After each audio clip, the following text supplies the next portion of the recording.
মেরাজ থেকে শিক্ষণীয় দ্বিতীয় শিক্ষণীয় হলো সামাজিক বিষয়।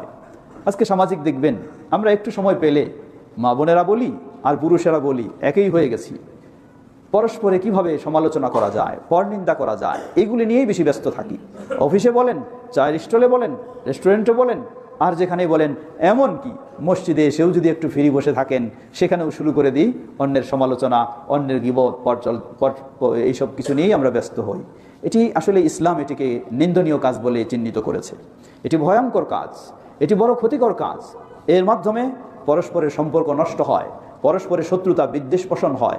এই জন্য আল্লাহ সুবহানাহু ওয়া তাআলা বলেন, ওয়ালা ইয়াগতাব বা'দুকুম বা'দা, তোমাদের একে অপরে কেউ যেন গীবত, পরনিন্দা, সমালোচনায় লিপ্ত না হয়। তোমাদের কেউ কি পছন্দ করে সে তার মৃত ভাইয়ের গোশত ভক্ষণ করবে? এর মানে সেটাকে ওই মৃত ভাইয়ের গোশত ভক্ষণের সাথে তুলনা করলেন আল্লাহ সুবহানাহু ওয়া তাআলা। ওটা যেমন হারামের পর হারাম, ঠিক তেমন এই কাজটা যদিও হালকা, এটি সেই ধরনের হারাম। এই জন্য নবী সাল্লাল্লাহু আলাইহি ওয়াসাল্লাম বললেন, আমি দুটি কবরের পাশ দিয়ে যাচ্ছিলাম, সেই দুই কবরের ব্যক্তিকে আযাব দেওয়া হচ্ছিল। তাদেরকে খুব বড় বিষয়ে আযাব দেওয়া হচ্ছে না, ছোট বিষয়ে। কি? একটি হলো আহাদুহুমা ইয়ামশি বিন নামিমা, সে শুধু গীবত চর্চা করেই সে চলতো, এটি ছিল তার স্বভাব, এই কারণে কবরে আযাব হচ্ছে। কেন বললেন ছোট? মানুষের দৃষ্টিতে এটি মানুষ ছোট মনে করে, এই কিছু নেই তো, একটু খালি বিনোদন করছি, একটু আলোচনা করছি, একটু গল্প করছি। কিন্তু আসলে এর মাঝে একটি ভয়ঙ্কর কাজ ঘটে যাচ্ছে। নবী সাল্লাল্লাহু আলাইহি ওয়াসাল্লামকে এই মেরাজে দেখানো হলো, জাহান্নাম দেখানো হলো, জান্নাত দেখানো হলো।